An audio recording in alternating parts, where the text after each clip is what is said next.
tidak ada mujizat dalam Tuhan. Kalau kamu punya jawaban tidak yakin, nggak ada kuasa Tuhan yang turun dalam kehidupanmu. Ya. Lama-lama gue ambil kolektor juga di gereja ini nih. Ya. Ebenezer, Daniel, 2 apa 3? Betul. Waktu kamu bawa firman Tuhan, kamu perlu nggak membicarakan ada konteks budaya? Nah, berarti ada beberapa budaya yang terlibat. Saya baru ngajar teologi kontekstual tuh di sebelah sana. Gue semester 7 yang mereka dalam keadaan kebingungan dan dalam keadaan guna gulana. Ya. Itu ada dalam 1 Korintus 14, perempuan gak boleh mengajar di dalam jemaat. Perempuan tidak boleh berbicara, 1 Korintus 14.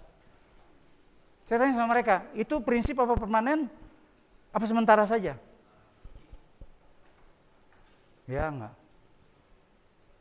Saya tanya sama Kalena tuh, yang senior. Kalena, ini perempuan yang tidak boleh berbicara tengah jemaat menurut 1 Korintus 14, itu permanen apa temporary? Dia bilang sementara buat zaman itu. Alasannya apa? Diangkat dari segi konteks. Berarti ada apa tuh situ? Ada budaya. Ya enggak? Gitu. Belum lagi Kisah Rasul pasal 15. Makan makanan yang telah persembahan buat berhala. Nggak boleh. Nah sekarang itu boleh nggak diterapin terus sampai sekarang? Hah? Nah, permanen atau tidak? Kalau orang makan makanan, kita nggak tahu nih. Sudah persembahan buat berhala, terus kita makan, terus kita mati. Masuk surga neraka? Lah, kan nggak boleh. Melanggar kita firman Tuhan. Nah, berarti saudara bingung nih. Ya enggak. Padahal dalam ilmu tafsir nanti saudara belajar. Context is the king. Ikuti kalimat saya. Context is the king. Jangan ambil ayat sepocong.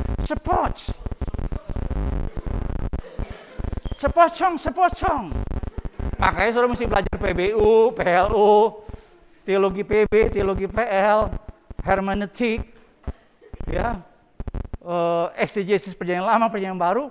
Itu tujuannya apa? Saudara belajar betul itu ayat. Karena perjanjian lama, perjanjian baru ada unsur budayanya. Jadi David, berapa budaya yang terlibat kalau kamu pergi ke Toba? Daniel.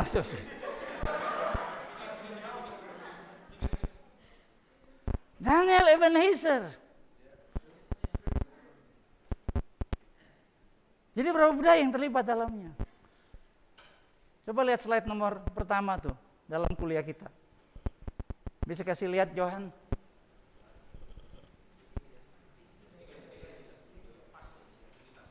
Ya.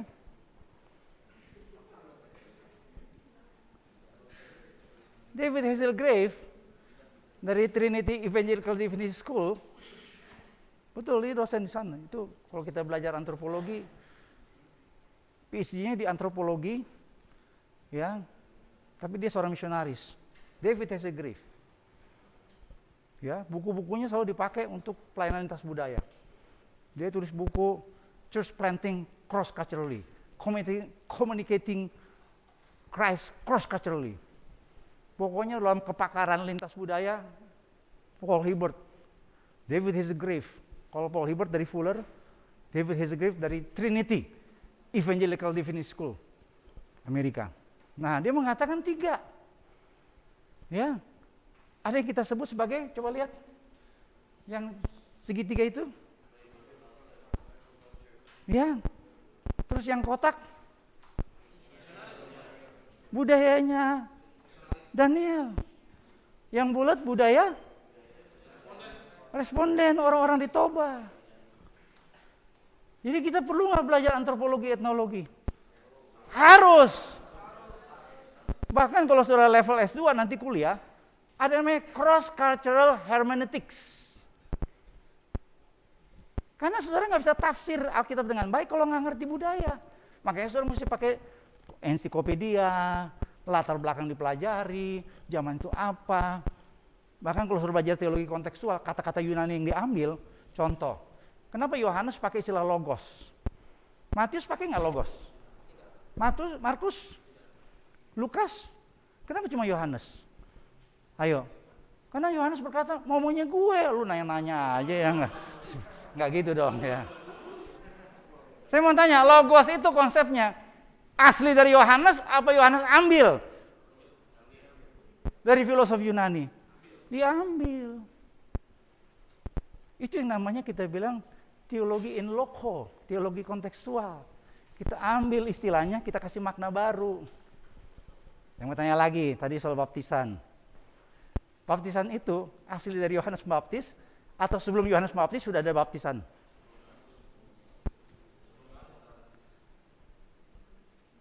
Ada yang kenal Yohanes Pembaptis nggak di sini? Rumahnya mana? Bisa ngecat nggak namanya? Ya, kalau sudah pelajari baptisan yang kita pelajari di dalam Alkitab, sebelum Yohanes Pembaptis sudah ada yang namanya baptisan. Ternyata pada zaman itu punya konteksnya sendiri. Kalau seorang masuk dalam sebuah budaya baru, sebuah kelompok komunitas, itu sering dibaptis. Dibaptis itu dia menyatu dengan komunitas yang ada. Gitu. Ya. Oke, kamu sudah lihat kan video pembelajarannya? Sudah ya? Oke, coba lihat lagi ya. Baik, kita tanya Joyson, Cristiano Ronaldo. Bukan ya. Joyson boleh angkat tangan? Joyson, bisa sedikit kasih gambaran tuh budayaan apa? Kebudayaan. Nggak usah terlalu letterlek lah. Terserah lah. Joyson mau pakai definisi yang mana, perspektif yang mana.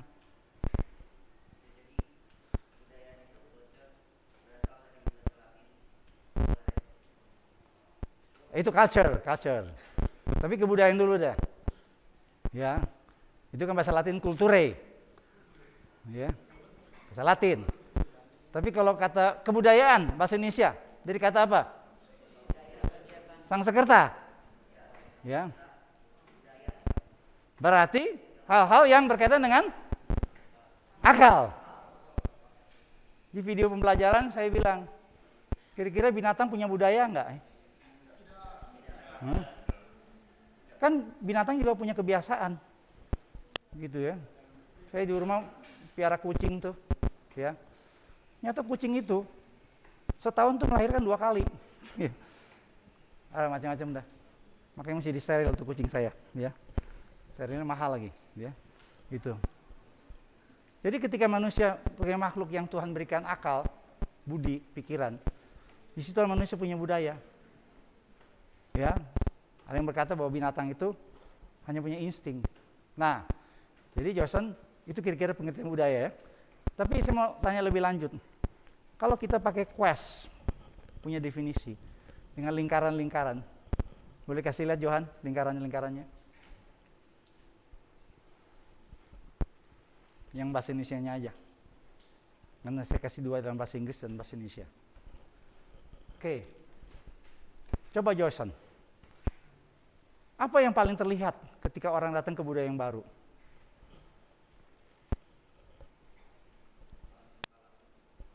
Tingkah laku. Ya. Ketika orang bertingkah laku, pertanyaannya adalah apa yang dilakukan? Ya. Jadi kalau orang dari luar angkasa, andai kata jikalau umpama misalnya ada orang dari luar angkasa, makhluk luar angkasa datang dalam kelas ini. Yang nomor 1 dilihat adalah apa? Tingkah laku. Ya, ada yang duduk dengan pegang-pegang kepala, pijit-pijit kepala, mikirin tugas yang banyak, ya. Ada yang nunduk berdoa untuk jiwa-jiwa, ya. Gitu. Berdoa karena BBM naik, gitu ya. Tingkah laku, behavior. Tapi saya mau tanya, Joyson, apakah budaya hanya diukur dari tingkah laku?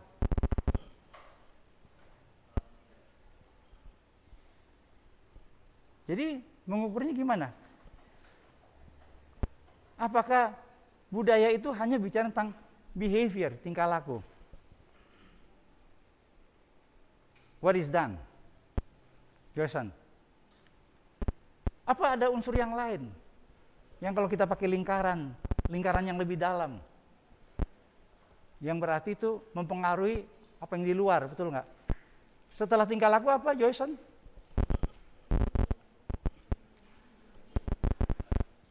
Joyson? Joyson? Joy? Ya? Apa Joyson? Nilai-nilai. Nilai-nilai itu bicara apa? Apa yang? What is good? What is the best? Joyson, kamu orang apa, Joyson? Jawa? Dari Jawa Timur apa Jawa Tengah? Joyson? Ya? Depok. Oh, Depok itu sebelahnya Amsterdam, sebelah kirinya Lamongan ya, gitu. Ya, berarti kita budaya yang sama lah, mirip-mirip ya. Saya mau ngomong apa nih? Di Depok, rata-rata kalau penjual ngasih kembalian, pakai tangan kiri apa tangan kanan penjualnya? Kenapa? Apa tangan kiri itu mengurangi nilai pengembalian? Kenapa Joyson? Kok kasih ke tangan dengan tangan kanan?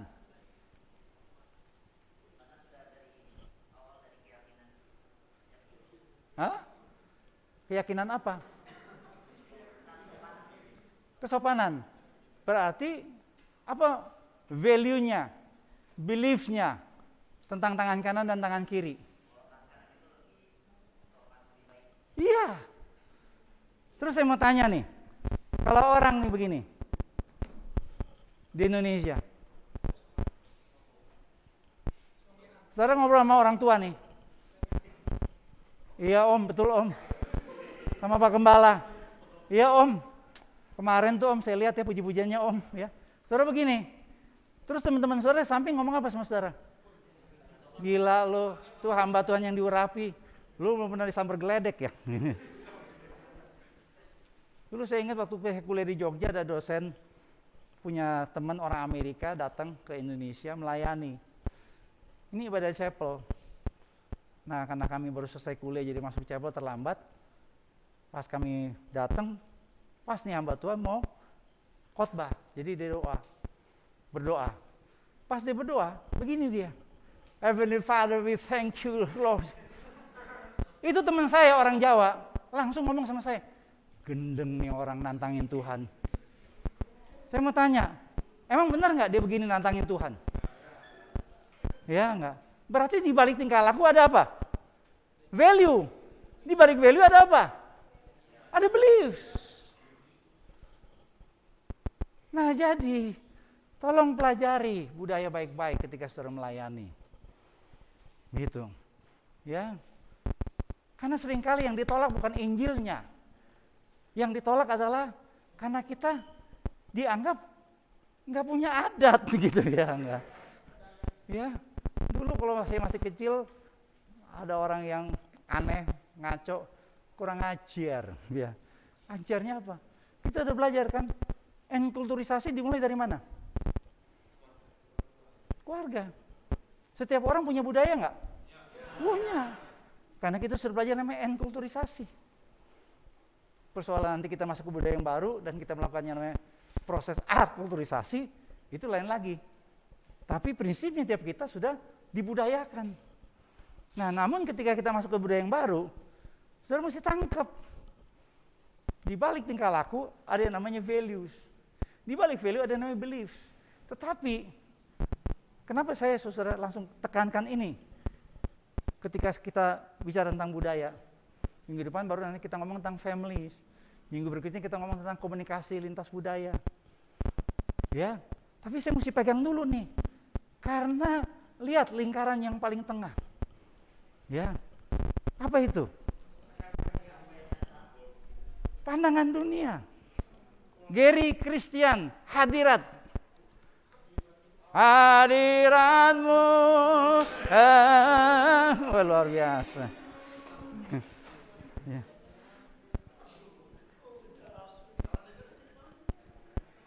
Ya, betul deh. Ya. Siapa namanya? Jadi? Gary. Ger. Bisa nggak kasih penjelasan apa tuh worldview? Pandangan dunia. Apa itu worldview? Pandangan dunia itu apa ya? Kenapa dia taruh paling tengah? Kalau kita bicara tengah, kalau saudara belajar memanah, itu poin yang paling tinggi kalau orang tuh memanah. Archery. Nilai yang paling tinggi mana? Tengah. Ya. Rick Warren tulis buku Purpose Driven Church. Dia berkata kalau ngelihat jemaat tuh dalam layer-layer. Ada yang paling luar, masuk ke dalam, masuk lagi, dan yang paling tengah, nah ini dia yang harus kita pegang. Siapa mereka? Mereka orang-orang yang disebut dengan aktivis para pelayan Tuhan. Ya, kalau pakai teori hukum Pareto, ini Paretonya kita. Jadi kalau di jemaat tuh kita pegang yang 20% yang punya komitmen luar biasa. Itu yang kita berdayakan. Ya, karena yang di hari Minggu itu belum tentu punya komitmen. Karena Kristen yang kita tahu Kristen haleluya, halelupa, hula-hula, kesambar, halilintar. Yang begini kita doa Tuhan cabut nyawanya Tuhan, ya enggak? Bikin masalah terus, datang ke gereja terlambat-terlambat, ya enggak? Tapi yang 20% ini luar biasa. Ya, dia punya komitmen, dia berkorban buat banyak hal buat pekerjaan Tuhan. Ini mesti kita pegang. Itu lingkarannya di tengah, kata Rick Warren. Kalau kita sebagai gembala mesti menyelamatkan gereja, selamatkan yang 20% ini. Selamatkan di tengah ini, gitu loh. Ya. Nah, sekarang kalau kita bicara budaya, jangan ributin soal tingkah lakunya. Tapi lihat worldview-nya. Karena yang sering kali terjadi adalah ada banyak orang Kristen, luarnya Kristen, dalamnya masih animisme, dinamisme, kebatinan, kejawen, mistik, hong sui, feng sui. Aduh boksu, oe amsong boksu. Kenapa kok oe sionya babi, oe punya bini naga, oe disembur jadi babi panggang, gila loh. Hancur. Ke gereja, worldview-nya masih hong sui, feng sui. Ya. Nah, pendeta penginjil Gary, pendeta evangelis Gary hadirat Tuhan. Yeah.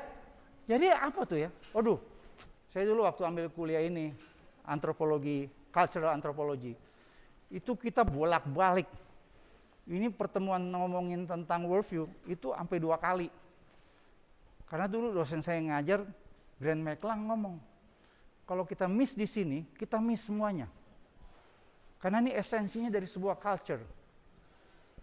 Saudara melayani belum merubah worldview sebuah budaya, dia akan prakteknya masih seperti yang dulu. Jubahnya Kristen, isinya apa? Iya. Ya, sama seperti di Indonesia. Jubahnya di luar Indonesia, isinya apa? Kadrun. Nolak Pancasila. Kalau orang nolak Pancasila, lu keluar dari Indonesia. Kenapa? Karena Pancasila itu esensinya kita. Worldview-nya bangsa ini, wih saya kayak ngomong orang kebangsaannya. Worldview-nya bangsa ini adalah Pancasila. Gitu loh. Lu nolak Pancasila, lu nolak orang Indonesia, jadi orang Indonesia. Lu tinggal di padang gurun pakai onta, jangan pakai Pajero. Wah.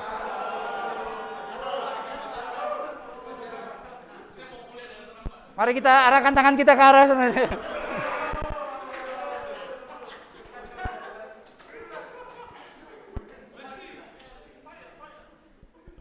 Iya nih, emosi juga ngeliatin wali kota Cilegon tanda tangan. Aduh ya. Oke, kembali kepada Gary sebagai terdakwa dalam kasus Duren 3. Apakah dia minta justice kolaborator, kita nggak tahu ya. Ger, bahasa sederhananya apa loh? Yang gampang aja, apa sih worldview itu?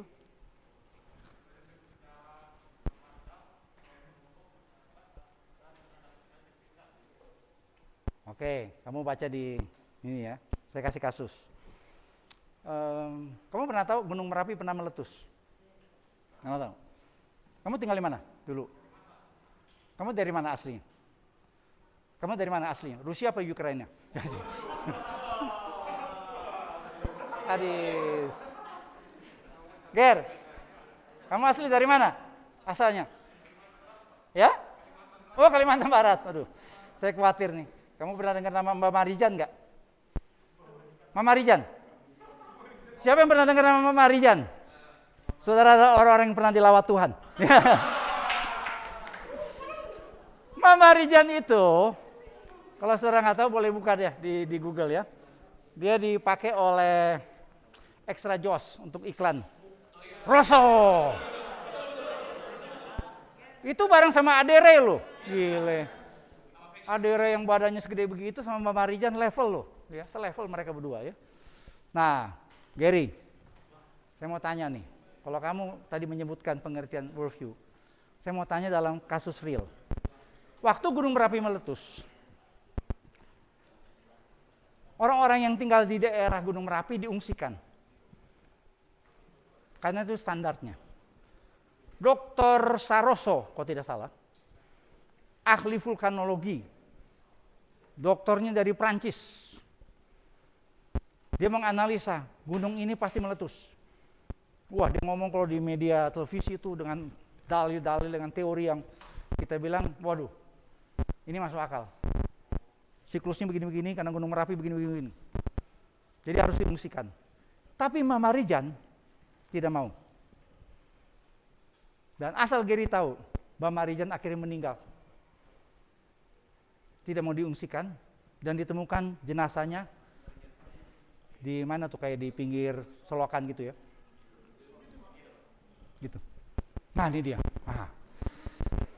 Rosso. Tuh ya.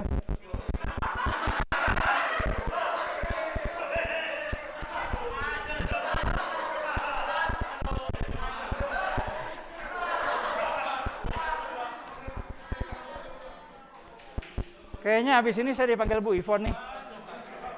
Kayaknya Bu Ivon akan menginterview saya nih. Pak Amos di kelas apa-apaan tuh katanya. Gary, kenapa Mama Marijan tidak mau diungsikan? Padahal Dr. Suroso, seorang ahli vulkanologi, mengatakan orang tidak akan survive di situ. Kira-kira kenapa? Ada unsurnya dari worldview-nya nggak dari Mama Marijan? Gary bisa kasih analisa nggak?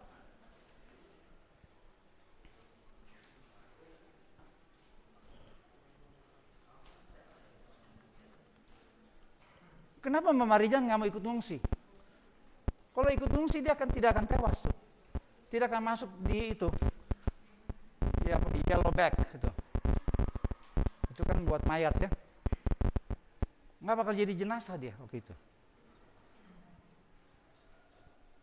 Itu udah pasti dia akan meninggal, pasti nggak mau ngungsi. Itu ramai dibicarakan. Ada yang membelain Mama Marijan, ada yang berkata Mama Marijan irasional, bla bla bla bla. Tapi orang nggak pernah bahas dari segi worldview-nya. Gary, kira-kira apa? Coba kasih jawaban aja. Apa sebabnya? Ya? Kamu kayak orang Kristen aja nggak pernah dengar firman, makanya nggak berubah. Ya, udah tahu, udah diumumkan. Dijemput-jemputin tuh orang-orang sana, sampai ternak-ternaknya mereka diangkut tuh. 2000 berapa sih? 2010 ya? 2000 berapa tuh? 2011 ya? Yang gede banget tuh, sampai penerbangan tuh 2 minggu ditutup. 2010 ya? Coba Gary analisa dari segi worldview-nya. Saya nggak mau bahas dari segi apa ya, orang bilang irasional lah, apalah. Ger, dia udah dengar, dia udah tahu, tapi dia nggak mau. Dia memilih untuk di situ. Ada yang bisa jawab, bantu Gary? Kamu mau jawab? Oke, siapa kamu? Ya, Nathan. Nathan sebagai seorang nabi yang menemplak Raja Daud. Coba templaklah Gary, ya.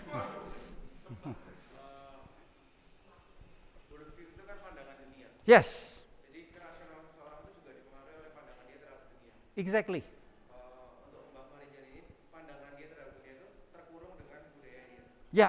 Jadi dia menolak ilmu pengetahuan tapi lebih mementingkan kepercayaan yang diturunkan oleh nenek moyangnya. Ya. Itu akhirnya mempengaruhi worldview yang dia punya, akhirnya kerasionalnya jawabannya sudah benar. Betul. Jadi kan kalau kita lihat fungsinya dari worldview, coba Johan kasih lihat. Ada beberapa fungsi, itu kan menjelaskan sebab akibat. Ya, setelah Gunung Merapi meletus, saya jalan-jalan ke Jogja. Saya sampai masuk ke istana keraton di Jogja, minta pakai pemandu wisata, karena saya pengen tahu. Saya minta khusus pemandu wisata yang ngerti, jelasin sama saya, dan saya interview soal Gunung Merapi. Irasional jawabannya. Bahkan mereka berkata Gunung Merapi meletus karena mereka kurang menyembah Sri Sultan. Sudah ketawa kan? Mama Rijan punya pandangan begitu, betul kamu punya penjelasan. Jadi irasional. Karena fungsinya dari worldview adalah menjelaskan bagaimana hal-hal terjadi. Dr. Suroso yang ambil doktornya di Prancis dalam bidang pergunung apian, ini berkata karena karakteristik Gunung Merapi ini begini, ini gunung aktif. Dia dulu pernah meletus begini. Dan sekarang kalau dilihat dari segi strukturnya bangun pasti meletus. Ya, dan betul apa yang dikatakan oleh Dr. Suroso. Cuma Mama Rijan nggak mau. Dia berkata enggak. Bahkan dia berkata tadi kalau soal turun-temurun, dia adalah juru kunci Gunung Merapi. Saya mesti jaga nih gunung. Juru kunci. Gede banget kuncinya. Ya, karena gunung ini pegang. Ya. Terus lagi. Benar salahnya. Kita bilang dia salah. Tapi buat dia benar. Dia takut nggak? Semua takut loh. Nggak takut loh. Kenapa? Seringkali worldview itu memberikan semacam kayak kekuatan. Terus lagi. Ya. Fungsi worldview. Ada lagi? Ini seperti kayak mengintegrasikan secara sains Gunung Merapi, gunung aktif. Tapi Mama Rijan berkata enggak. Orang Jogja berkata karena kami kurang menyembah Sri Sultan Hamengkubuwono. Dan yang kelima itu, the next, apa yang mereka buat? Itu masa orang yang di keraton Jogja berkata, Pak, waktu kami bikin korban di tengah kota Jogja, itu berhenti Gunung Merapinya. Gitu. Saya nggak mau debat aja ya. Benar. Jadi akibatnya mereka, jadi waktu Sri Sultan datang ke tengah-tengah pengungsi, itu saya baca di harian Kompas. Mereka semua tiarap, minta maaf. Ya, jadi itu worldview loh. Setiap kita saudara, dalam proses enkulturalisasi, dalam proses pembudayaan, kita semua punya worldview. Ya, nah sekarang saya mau tanya. Terima kasih Gary. Ya, terima kasih buat Nathan yang sudah menolong Gary dari Gunung Merapi. Ya. Maria Huhutu. Maria. Mana Maria? Maria. Kamu dari mana? Ini farm apa ya? Maluku Utara ya, Huhutu ya. Oke. Kamu dari Maluku Utara ke sini langsung? Enggak besar di daerah lain? Enggak pernah besar di daerah lain? Cuma di Maluku Utara. Di kota apa? Ternate ya? Oke. Ya. Kamu tinggal di asrama? Tinggal di asrama? Oke. Gimana teman-teman di asrama? Ya. Makanan di asrama enak gak?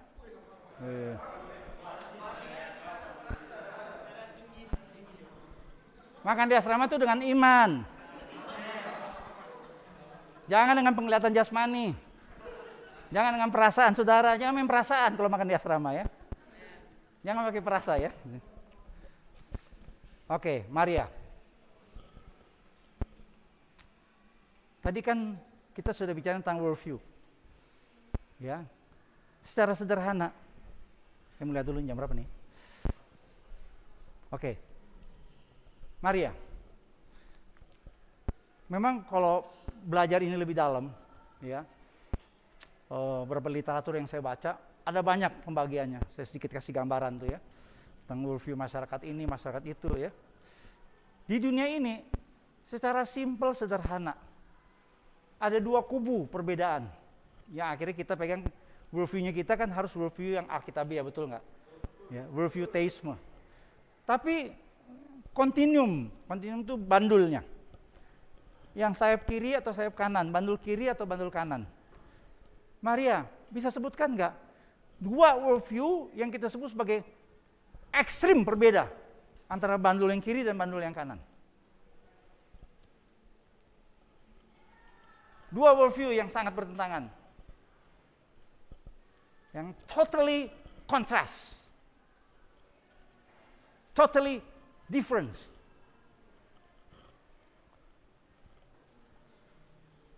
Maria sudah lihat video pembelajaran? Sudah ya? Nah, itu yang bagian belakang saya mulai bahas.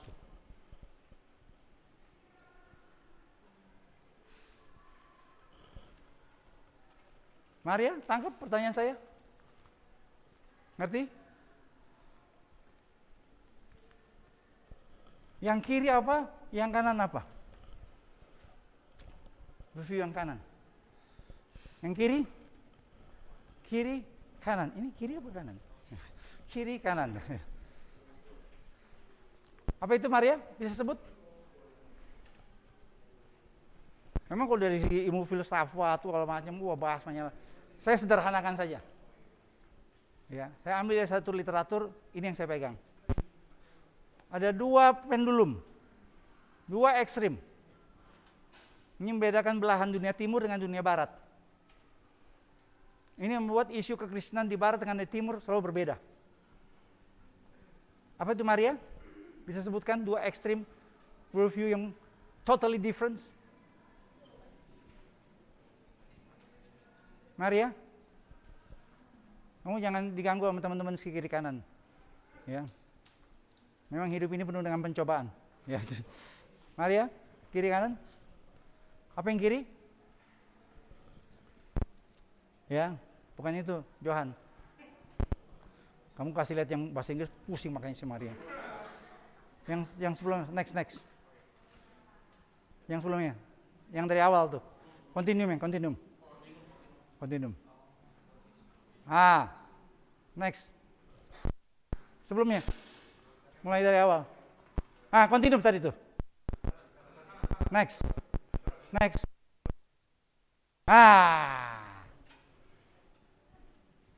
Continuum itu bahasa lainnya bandul. Yang ekstrem kiri apa Maria? Worldview, apa kita sebut? Animisme. Yang kanan sekularisme. Yang harus kita pegang adalah apa? Ya, ini tugas kita sebagai seorang pemberita Injil.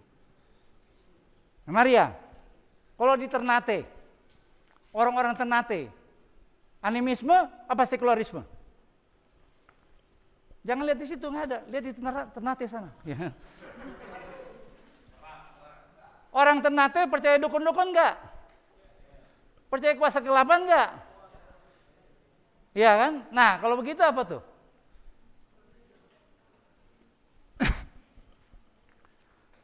Maria, kayaknya makin saya tanya makin dia bingung nih ya. Nah. Maria, animisme apa sekularisme orang Ternate?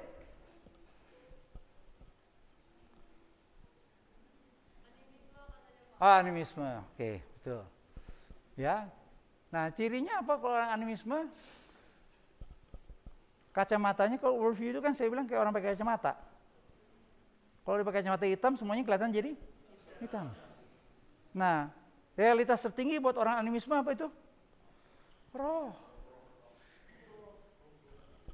Behind the physical things, there is a spirit. Nah, makanya Gunung Merapi itu ada rohnya. Ditarik dengan yang namanya pantai selatan, Nyi Roro Kidul, itu satu garis. Katanya Nyi Roro Kidul, Gunung Merapi, dan Keraton Jogja. Satu garis. Di belakangnya itu semua pantai selatan, orang-orang yang meninggal hanyut, itu Nyi Roro Kidul. Makanya Nyi Roro Kidul kita jadikan tersangka.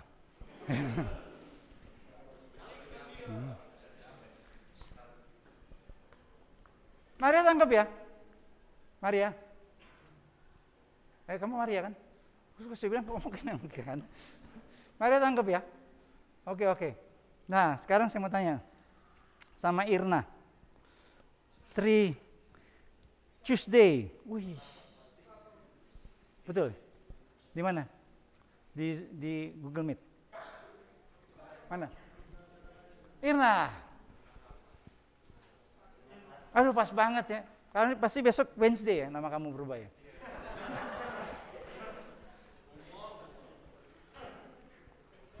Irna. 3 Tuesday. Boru Siregar. Yeah. Irna, kalau sekularisme realitas tertingginya apa? Fisik. Dan itu biasanya dipegang oleh dunia bagian mana? Di mana? Di mana dunianya? Di timur apa di barat? Di barat. Irma, kalau orang di barat ya, sekarang kan ateismenya begitu luar biasa ya. Ateisme, agnotis. Tantangan terbesar kekristenan di Eropa itu ateisme, agnotisme. Kekristenan di Australia juga sama. Gitu, ya. Ini kan worldview-nya sekularisme. Apakah ada relasinya antara ateisme, agnotisme? Kalau agnotis itu begini, lu mesti buktiin dulu Tuhan ada baru gue percaya, itu agnotis. Tapi orang ateis berkata, gue udah sama sekali gak percaya ada yang namanya Tuhan. Makanya kita tahu ada teori dari Stephen Hawking bahwa alam semesta ini terjadi karena ada benturan di alam semesta, teori Big Bang. Ya enggak. Nah, Irna, betul ya? Ada nggak hubungannya antara sekularisme dengan ateisme?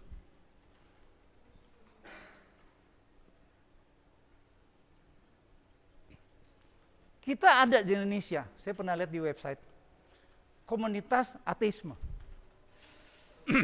Tapi saya nggak tahu apakah itu memang levelnya udah ateisme atau masih agnotisme, saya nggak tahu. Ya. Dan itu pun juga ramai dibicarakan di dunia netizen. Tapi kenapa di barat tantangan terbesarnya? Boleh buka deh di Google hasil statistik data-data Eropa Barat, Amerika Utara, Kanada, itu ateismenya makin naik. Ada korelasinya nggak dengan worldview sekularisme?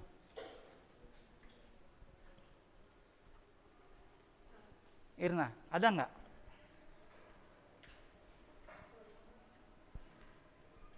Ada apa nggak kira-kira?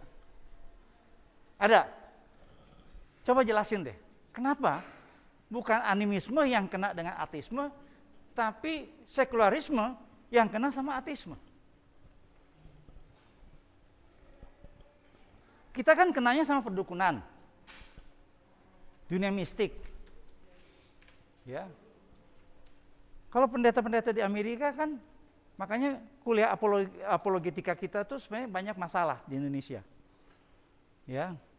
Karena apologetika kita teorinya semua dari barat. Yang menghantamnya sekularisme. Saya ingat tuh waktu saya kuliah di Jogja, saya pernah cerita nggak, ada Dr. Bong Ringro. Akhirnya dia mendirikan yang namanya AGST, Asia Graduate School of Theology. Karena dia kuliah di Westminster, dapat gelar PhD, pulang ke Asia jadi misionaris ke Thailand. Nah, dia ini kan belajarnya teologi barat, ya, teologi Westminster, ya, Protestan, Calvinis, wah dengan segala macam tuh teorinya yang begitu berat ya. Pas dia ke Thailand, itu hampir dikatakan seluruh teologi yang dipelajari di barat nggak kepake. Karena pas dia di Thailand, dia ketemu Buddhisme. Yang di balik Buddhisme itu sebenarnya adalah animisme. Kalau sudah belajar teologi agama-agama, yang namanya Buddhisme, Konghucu, Hindu, Tuhannya itu kan bukan pribadi. Mereka kan maya. Tahu maya? Yang jualan jamu dekat rumah tuh. Nggak real, nggak nyata. Buat orang Hindu, Buddha, surga itu nggak real. Nggak ada. Makanya mereka percaya nanti kita belajar tentang waktu, reinkarnasi. Mereka melihat waktu, worldview orang Animisme waktu itu seperti sebuah cycle. Orang sekuler melihat waktu itu linier. Jadi ada hubungannya enggak? Irna? Jelas. Nah, penjelasannya apa? Coba lihat definisinya. Sekularisme apa tuh?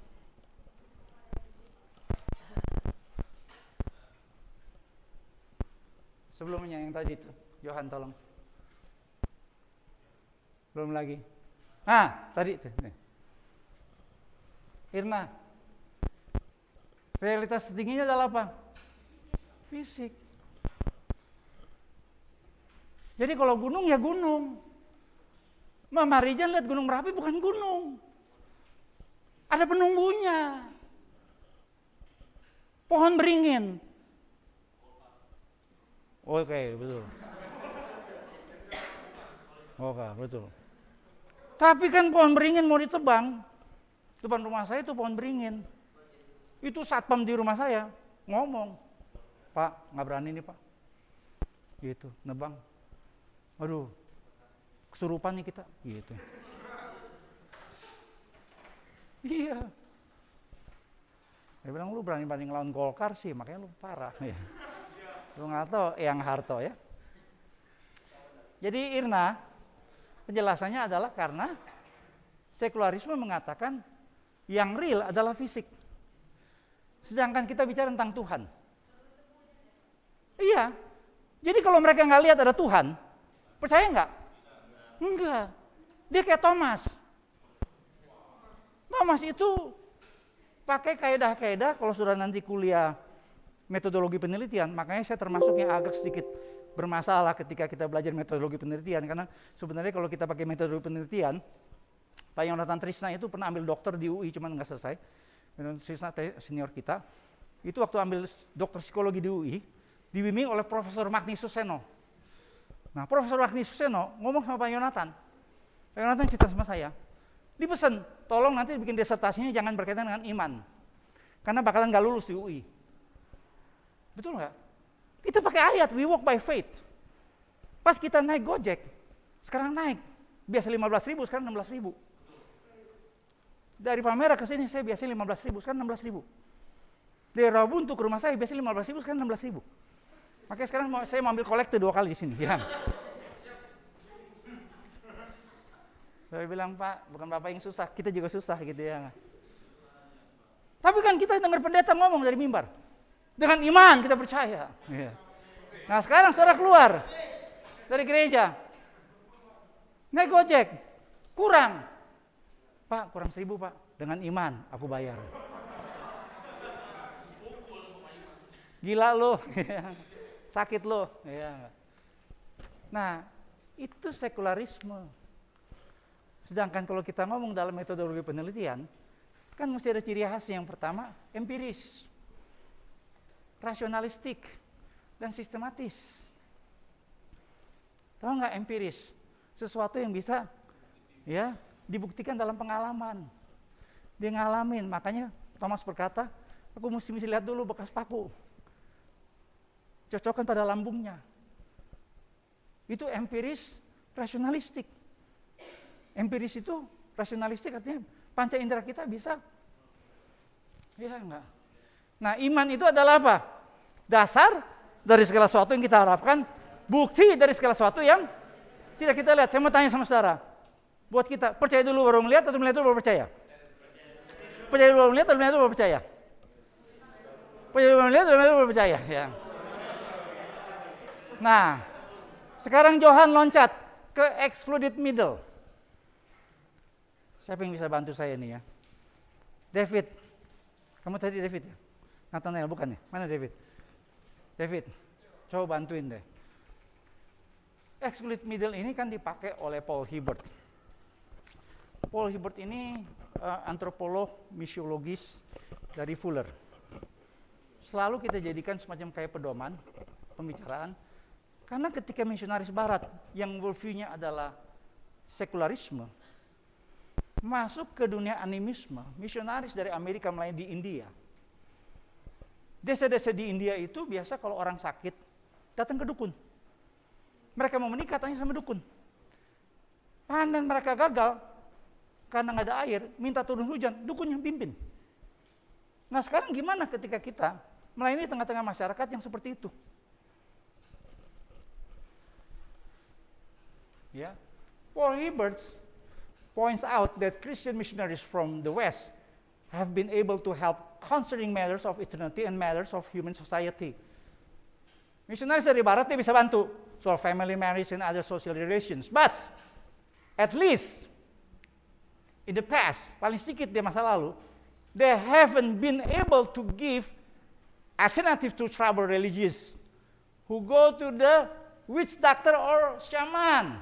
David, witch doctor or shaman. Di kuliah pembelajaran tuh saya bilang siapa mereka? Witch doctor and shaman. Dukun-dukun. Jadi David mereka biasa datang ke dukun-dukun. Nah sekarang bagaimana? Ya, ketika kita nih sebagai seorang hamba Tuhan datang ke desa yang punya masalah dengan hujan yang belum turun. Ada jemaat yang anaknya mau merit. Terus how to counter the magic directed against you. Dunia santet. David, apa ini maksud dengan exclusive law? Excluded middle.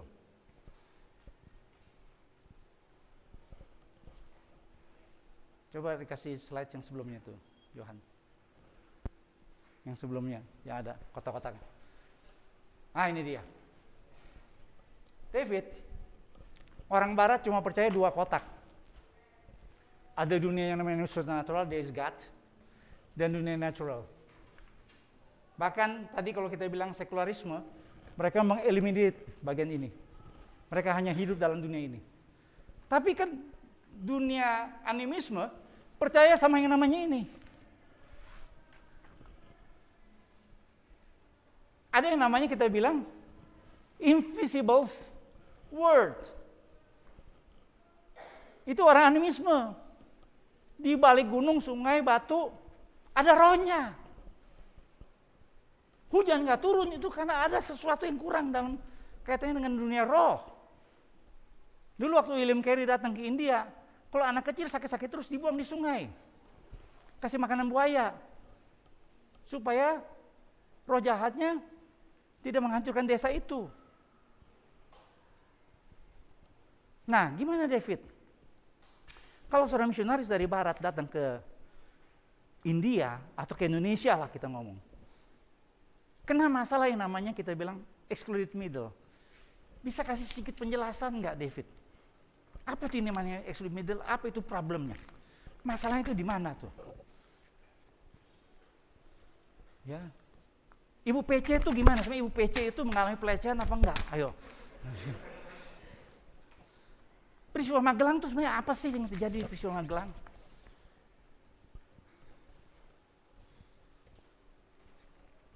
David, gimana Dave?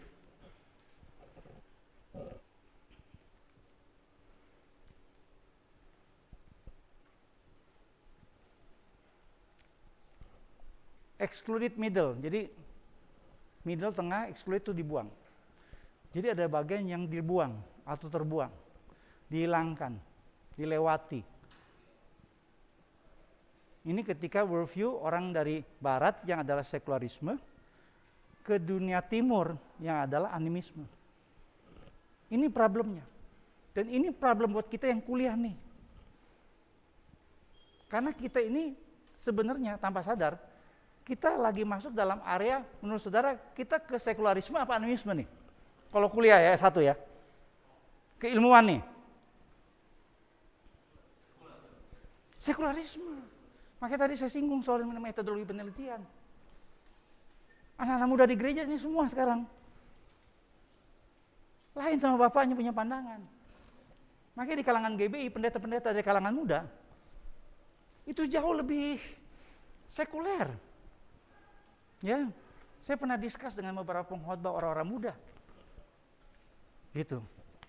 Beda dengan para pendahulu, pendiri-pendiri gereja-gereja Pantekosta seperti Om Ho dibandingkan dengan anak-anak muda sekarang yang melayani. Pendekatannya jauh lebih Ya, rasionalistik. Khotbah-khotbahnya jauh lebih bermain dengan rasio. Analogi, cerita, gambaran. Ya. Kalau Pantekosta zaman dulu kan nggak perlu pakai banyak argumentasi. Coba bandingin pendeta-pendeta Pantekosta zaman dulu dengerin khotbahnya. Kalau sudah punya kesempatan ya, nggak tahu di YouTube masih ada nggak ya? Itu kan pendeta-pendeta zaman dulu kalau khotbah, ya firman aja disampaikan. Itu dari awal sampai habis, mungkin 40-50 ayat kali. Om Yori Tasik tuh, yang di Tanjung Priok tuh, senior. Kalau dengerin Om Yori khotbah, dari awal sampai habis ayat semua. Tapi dengerin pengkhotbah muda sekarang kalau khotbah, bukan nggak pakai ayat, jarang-jarang loh. Lebih banyak bermain dengan main kata, masuk ke pikiran anak muda, pakai analogi, pakai cerita kiri kanan. Ya enggak? Ini menarik, belum kita ngomong soal generasi. Milenial gimana, generasi anti alfa, ya generasi itu lain lagi tuh worldview-nya. Gitu. Ya. Gue ini nggak main-main nih. Jadi kalau kita ngomong soal budaya, itu one generation bisa one culture in characteristics-nya. Cuma basicnya ada nih. Ya, saya berapa kali diminta oleh orang tua doain anaknya. Anaknya sekolah ke luar negeri, pulang ke Indonesia. Jadi sekuler. Nggak mau lagi gereja, nggak mau lagi doa, nggak mau baca Alkitab. Karena ketika dia kuliah di Australia, nih anak, dosen-dosennya semua sekuler. Ya. Dulu saya ingat, saya punya dosen namanya Steve Land. Ambil doktor di Emory University. Ini dokter Steve Land cerita di kelas. Dia cerita, itu profesor teologi dari Emory University di Georgia, Atlanta. Itu salah satu kampus terbaik di Amerika. Ditanya oleh mahasiswa.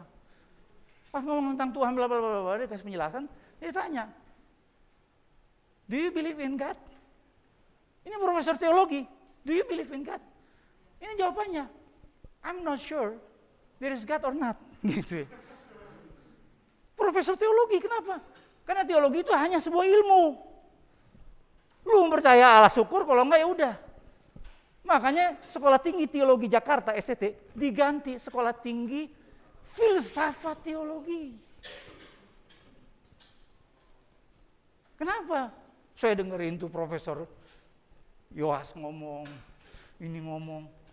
Wah, itu syarat dengan sekularisme filsafat barat. Ya, gitu. Makanya ini pergumulan kita di SCTBI ini.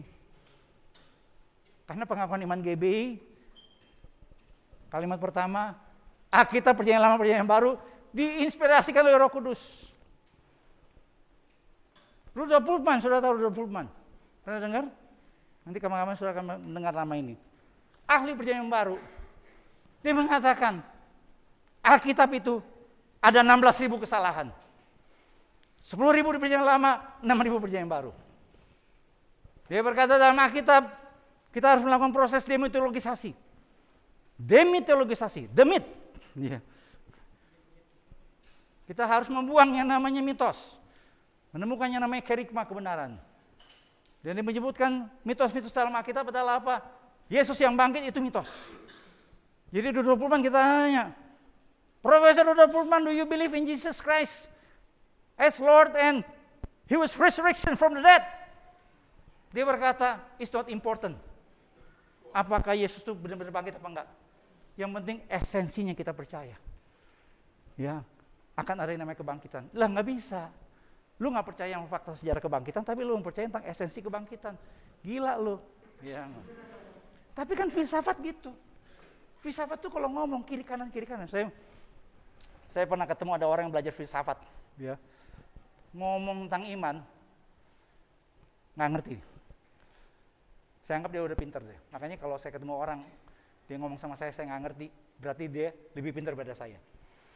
Makanya kalau saudara diajar oleh dosen ngomong sudah nggak ngerti, dosen lebih pintar daripada saudara. Ya. David. Jadi sebenarnya excluded middle itu apa ya, David?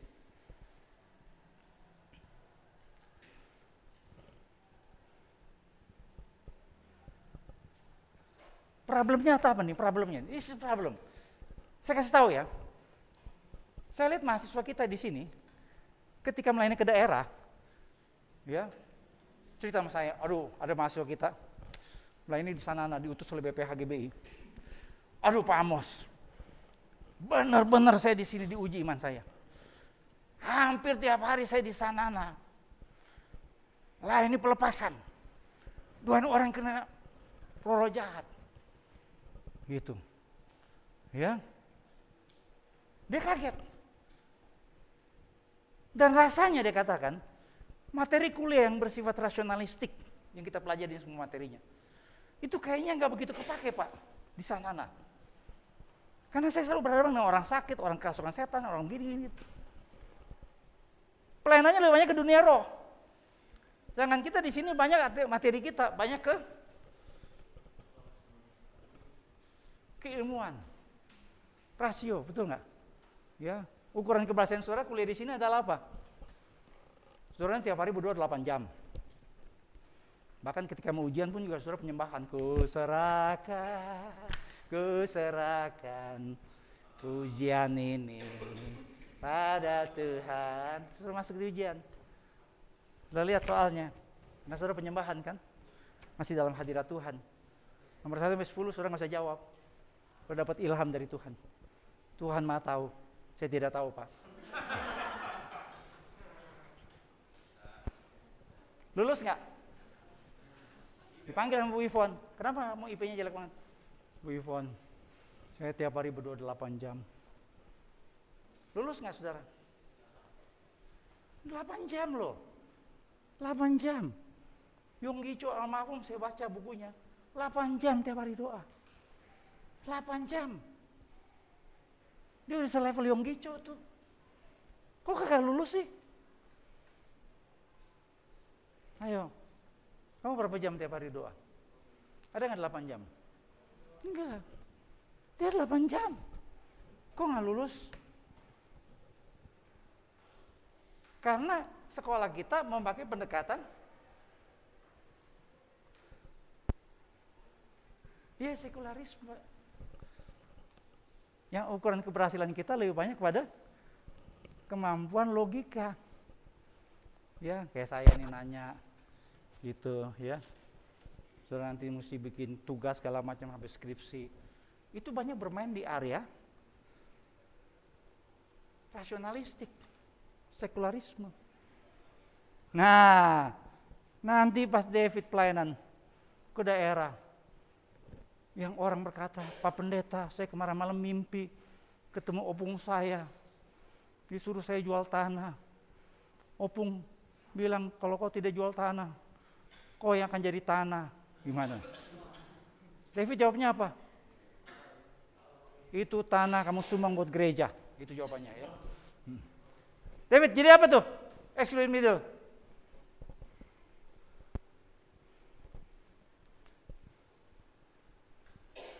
David.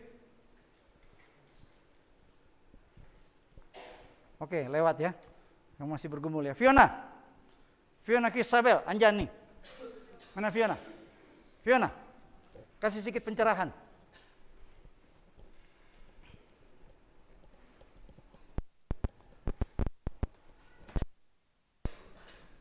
Jadi apa itu exclude middle? Oh, kamu batuk ya? Swab cuy, COVID? Enggak ya? Sekarang kalau orang batuk-batuk kita curiga ya? Enggak. Pokoknya batuk-batuk kita bilang yuk swab sekarang ya. Bu Mame, ya. Fiona, apa itu excluded middle? Bagian tengah yang dibuka.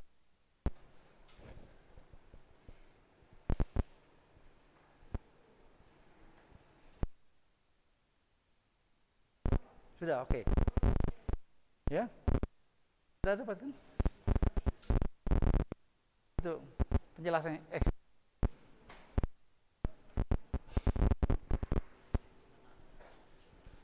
Ada yang bisa kasih penjelasan nggak? Oke, kamu. Ya, siapa namanya? Femi.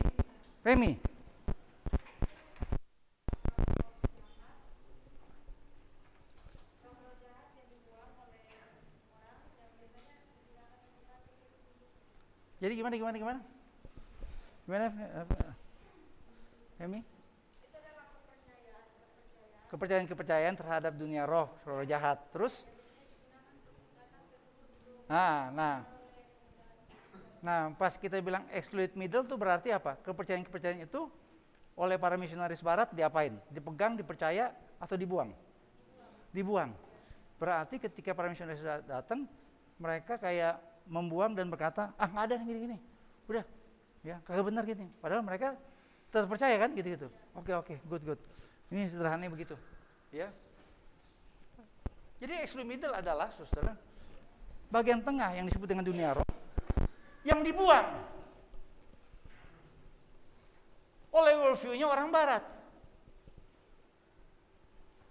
Ini problemnya, saudara, dalam pelayanan misi kita. Ini problemnya dalam pelayanan gereja. Karena kita tidak paham worldview-nya. Contoh.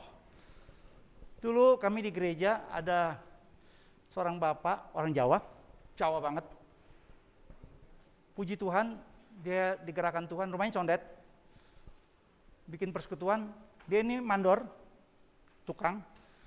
Itu tukang-tukangnya diinjilin, yang mayoritas orang Jawa. Singkat cerita, tukang-tukangnya tuh percaya Yesus.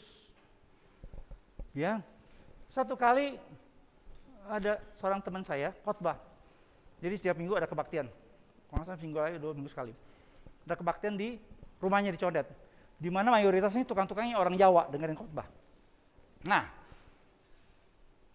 ketika salah seorang teman saya khotbah, dia khotbah dengan pakai pendekatan penafsiran alegoris. Pernah dengar penafsiran alegoris? Coba kasih contoh. Johan pernah dengar alegoris itu apa? Belum pernah dengar ya? Ya, ada yang pernah tahu alegoris itu apa? Apa tuh? Mengada-ngada, maksudnya apa tuh mengada-ngada? Dirohanikan semua ya? Ya, dilihat simbol-simbolnya doang ya? Contoh. Tempat sungai yang ada di Perjanjian Lama. Iya, yang Taman Eden. Dikaitkan dengan Matius, Markus, Lukas, Yohanes, gitu ya. Oke, betul. Ya. 5 roti 2 ekor ikan. 5 panca indera kita, 2 tangan kita, 2 mata kita. Ya, gitu ya. Jadi pokoknya semua serba dirohanikan. Ya, kalau sudah baca dalam sejarah gereja ada namanya Origins, itu bapak alegoris. Ya. Yesus masuk Yerusalem dengan keledai. Keledai berapa kakinya?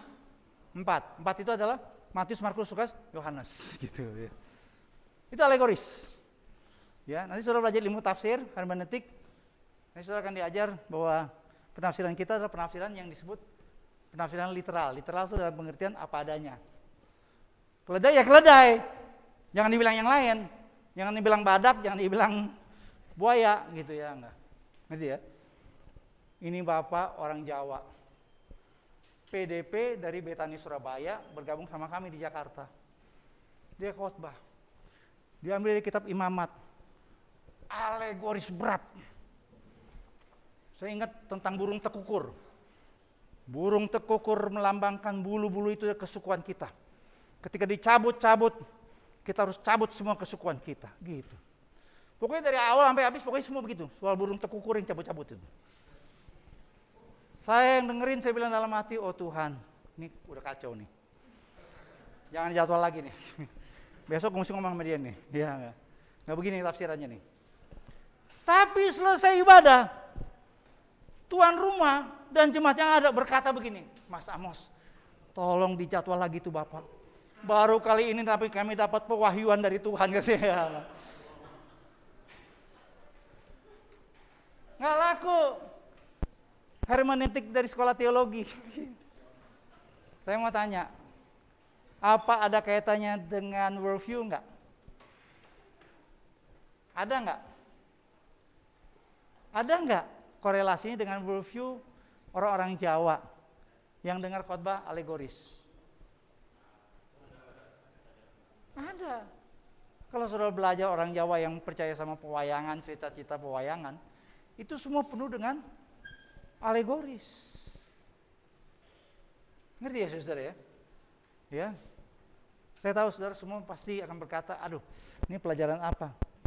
Saudara percaya nanti saudara akan berhadapan masalah dalam pelayanan berbenturan masalah worldview. Dan sekali lagi saya mau katakan, kalau satu masyarakat worldview-nya masih yang lama, walaupun dia sudah ke gereja, itu kayak orang-orang Kristen di Indonesia. Ya, ke gereja orang Ambon masih percaya sama Tete Yongker. Ke gereja orang Batak masih percaya sama kepala babi. Ke gereja orang dari NTT masih percaya sama Swangi. Ke gereja orang Chinese yang sudah di gereja masih percaya sama Hong Shui Feng Shui. Ya, kami pernah di gereja sudah Kristen, sudah melayani, pas mau dikubur hari Sabtu mereka nolak. Karena orang Chinese punya pandangan gak boleh kubur hari Sabtu. Beneran. Sudah melayani loh. Langsung sampai kaget. Kok bisa begitu? Worldview-nya masih animisme.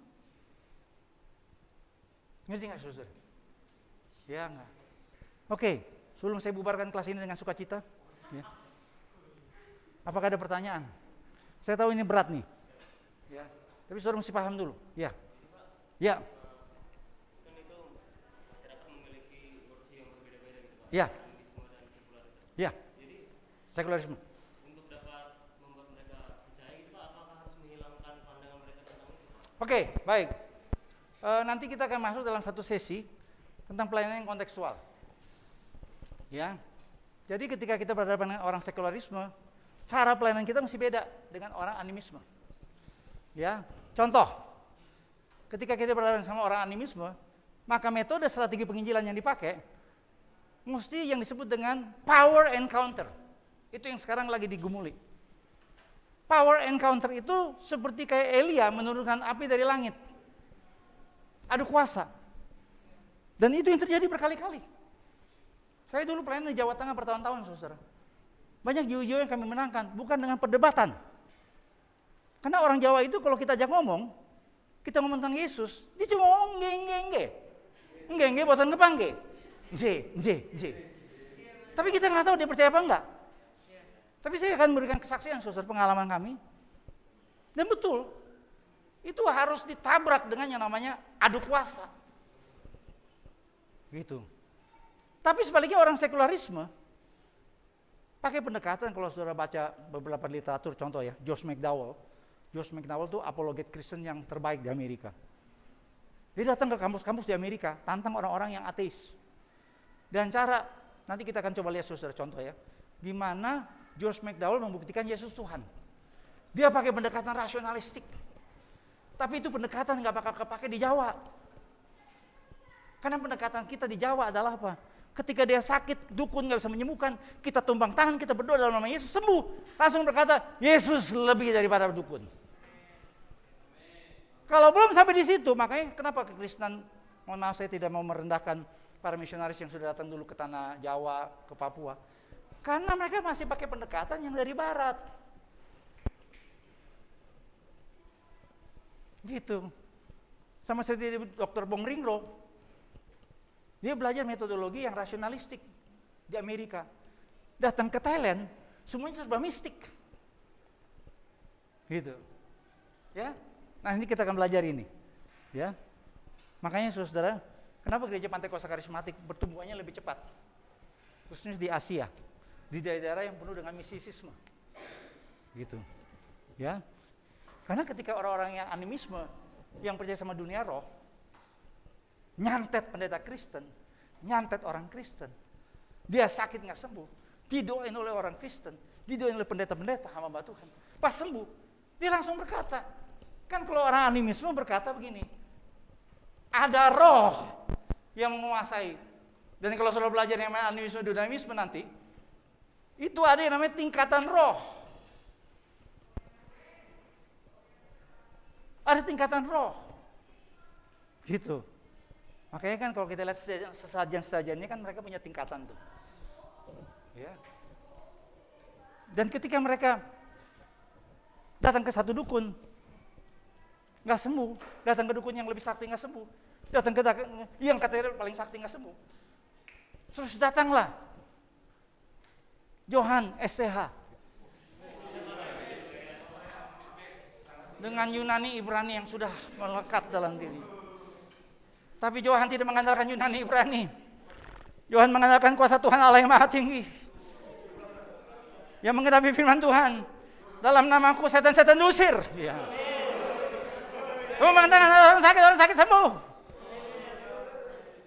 Dan itu yang membuat jiwa-jiwa bertobat. Ya, mahasiswa yang di PPH di sana, cerita sama saya, Pak, saya menangkan jiwa ketika roh jahat dilepaskan. Mereka udah lagi yang dukun, karena mereka mengalami kuasa Tuhan. Itu yang disebut dengan power encounter. Ya, ikuti saya. Power encounter. Power itu kuasa, encounter perjumpaan, adu kuasa. Tapi kalau di sekularisme nggak begitu. Ya. Makanya metode penginjilan 4 hukum rohani, jembatan keselamatan, itu cocok buat orang-orang terdidik. Nggak bisa buat orang-orang yang animisme. Gitu. Ya. Itu aja dulu saya jawab ya. Oke, kita tahan dulu ya. Ya, kita akan masuk Yerusalem yang baru, langit dan bumi baru. Di mana tidak ada lagi air mata, tidak lagi tangis, tidak lagi ratapan. Yang ada adalah kemuliaan Tuhan. Haleluya.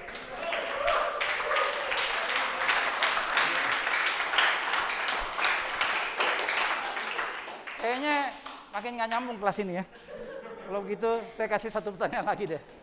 Ya, mau tanya ya? Ini Pak. Ya. Ini bukan pertanyaan sih Pak. Gimana? Flashback ke Flashback. minggu kemarin. Minggu kemarin, oke. Enkulturisasi. Ya, kemarin saya mau bertanya. Iya. Jadi ini dari slide yang Bapak berikan itu Iya. tentang pengertian enkulturasi, Iya. artinya kan Enkulturisasi. iya. Itu artinya proses di mana anggota sebuah kelompok masyarakat memperoleh pengetahuan, Iya. pengetahuan, Ah. sikap dan nilai-nilai yang memudahkan mereka untuk menjadi anggota Iya, terus. dalam kelompok masyarakat. Iya. Dan pengertian yang kedua, proses yang disadari atau yang tidak disadari dalam mempersiapkan seorang anggota sebuah kelompok masyarakat sebagai seorang anak dan dewasa untuk mencapai kemampuannya dalam kebudayaannya. Ya. Yang ingin saya sampaikan untuk masalah enkulturasi ini, Hmm. ini sangatlah penting dalam kita sebagai calon-calon hamba Tuhan dan melayani. Ya. Terutama untuk masalah kalau pelayanan kita adalah pelayanan yang terjun ke dunia daerah gitu, Ya. atau pedalaman gitu. Ah. Karena saya banyak mendengar cerita, Ya. ini kisah nyata, Hmm. bahwa banyak hamba Tuhan Ya. di daerah mereka meninggalkan pelayanan mereka Ah. karena mereka ketemu dengan yang namanya shock. Shocknya dari mana? Dari kebudayaan masyarakat sekitar. Oh, culture shock. Ya, Oh, oke. oleh sebab itu teman-teman, Ya. enkulturasi ini kita penting banget untuk belajar karena ya inilah yang namanya pelayanan. Pelayanan itu jangan pernah berpikir bahwa pelayanan itu ada manis. Haleluya. Ya, jangan pernah berpikir bahwa pelayanan itu manis. Glory. Haleluya. Ya. Gak ada pelayanan manis. Manis itu hanyalah bonus dari Tuhan. Wow. Yang ada itu hanya pahit dan asin. Wih. Ini tipe alegoris, ya.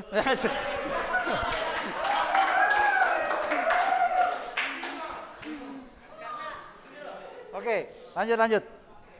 Karena yang telah saya lihat juga ya, Ya. banyak budaya-budaya yang memang dia sedikit sulit untuk Ah. kita gapai gitu. Ya. Contoh, suku Jawa tadi sudah kita bahas tuh. Mereka mendengar kita, mereka berkata iya, tapi belum tentu mereka melakukan. Iya. Itu kalau kita orangnya bukan orang yang sabar, Nah, kita udah agak kesel tuh. Udah ngomong iya tapi nggak dilakuin. ya betul. Atau Jadi poinnya adalah belajar enkulturasi itu sangatlah penting. tapi kan ketika kita masuk dalam satu budaya baru, selain kita sudah menerima mengalami enkulturisasi, apa yang harus kita lakukan? Yang harus kita lakukan adalah mengenali dulu yang pertama. Nah, apa yang kita sebut minggu lalu istilah itu? Enkulturisasi dan akulturisasi. Kita harus menjadi hamba Tuhan yang berbudaya ganda. Bicultural minister of God. Setuju? Ya. Oke, ditangkap poinnya. Jadi itu emphasizing-nya, penekanannya. Dan hari ini kalau saudara mau melakukan yang namanya pelayanan lintas budaya, saudara harus bisa tangkap ini worldview-nya apa. Ya, khususnya buat kita yang pelayanan di perkotaan. Jangan pikir masyarakat perkotaan itu lapisannya sama. Ya, nanti kita akan singgung budaya pedesaan dan budaya perkotaan. Gitu. Ya. Itu sangat-sangat berbeda. Dan di perkotaan struktur masyarakatnya pun juga sangat-sangat berbeda. Ya. Oke, baik itu ya. Terima kasih. Kita jam berapa sekarang? Setengah 1 ya. Oke, baik. Saudara, jadi sekali lagi nanti next week saya akan kirim video pembelajaran. Biasanya hari Sabtu saya akan kirim. Saudara lihat video pembelajaran, saudara harus lihat itu persyaratan perkuliahan kita. Di kelas kita hanya ketemu untuk discussion. Ya. Jadi saya tidak akan banyak menjelaskan, hanya mungkin saudara mau bertanya, silakan. Tapi sekali lagi, tolong lihat video pembelajaran. Kalau saudara berkata, Pak, kayaknya saya susah, ulang lagi. Ya, ada ungkapan dalam bahasa Inggris begini. Repetition is the mother of learning. Pengulangan itu adalah induk pembelajaran. Mohon maaf para mahasiswa yang dari daerah, mungkin kalau dengar saya ngomong pembahasan materi agak sedikit kaget. Ini barang apa nih? Ini istilah-istilah aneh. Ya, saya tahu saudara juga harus melakukan satu proses. Ya, akulturisasi, belajar budaya yang baru, belajar budaya akademik, gitu ya. Jadi tolong saudara, kalau rasanya saudara kurang mampu, mohon maaf ini nggak ada kaitannya dengan intelektual saudara. Ini soal saudara punya kebiasaan, ya. Tolong saudara ulangi lagi, tanya sama teman, maksudnya apa? Dan saya minta maaf juga kenapa saya tetap pakai bahasa Inggris. Karena kalau di Indonesia kan tuh belum ada. Dan ini juga ada kaitannya karena saudara ketika nanti mau belajar lebih lanjut dalam literatur itu semua istilah dipakai bahasa Inggrisnya. Ya. Jadi tolong sekali lagi teman-teman baik yang ada di Google Meet, kalau saudara rasanya nggak mengerti, berdoalah, minta hikmah dari Tuhan. Dia adalah sumber segala pengetahuan. Ya, tanya sama teman, tanya sama teman di asrama, gitu. Ya, oke, baik. Terima kasih saudara. See you next week. Kita mau tutup dalam doa. Ya, selalu ya. Kita ada persembahan sebelum kita belum ada. Ya. Tolong QR-nya ditampilkan di depan nih.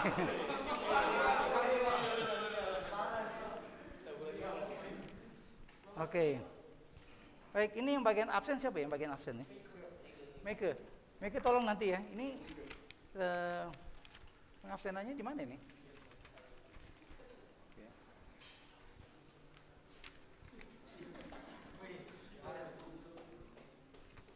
Ini ya. Oh, diganti ya?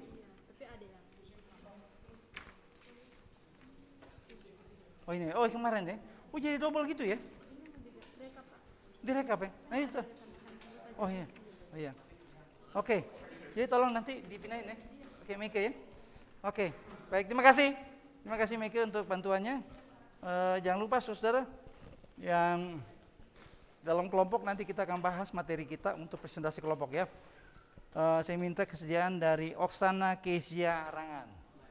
Online ya, aduh jangan yang online, sini aja deh. Reval Sebastian, Reval ada Reval?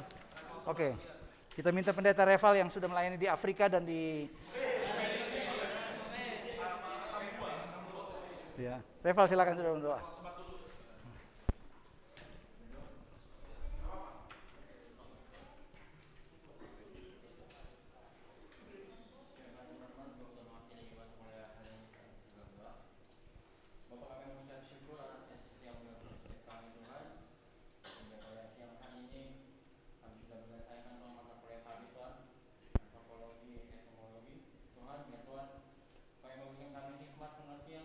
Ya. Setiap pembelajaran yang Tuhan berikan, Ya. kita akan belajar pada hari ini Tuhan, Ya. biar semua bisa menjadi bekal buat kami pelayanan ke depan Tuhan. Ya. Tuhan, kalau berkati juga Tuhan untuk dosen kami, Bapak Amos, Ya. Bapak Amos Sosial Tuhan, biar Tuhan kami kembalikan pengurapan yang baru Tuhan, sehingga Ya, terima kasih. Dan Tuhan kau memberkati keluarganya selalu. Haleluya. Terima kasih Bapak, terima kasih Yesus. Terima kasih. Doanya permohonan kami. Dan kami akan melanjutkan aktivitas kami masing-masing Tuhan. Biar saat kami kembali ke rumah kami masing-masing kau yang menjagai kami. Tuhan. Amin. Dan kami yakin dan percaya Bapak bahwa kami akan berjalan sama Kau. Ya. Terima kasih Bapak, terima kasih Yesus, terima kasih Roh Kudus. Ini doa dan permohonan kami. Di dalam nama Tuhan Yesus kami sudah berdoa dan mengucap syukur. Haleluya. Amin. Amin. Ya. Terima kasih. Thank you. Oke, sampai jumpa minggu depan. Tuhan berkati. Ya. Terima kasih.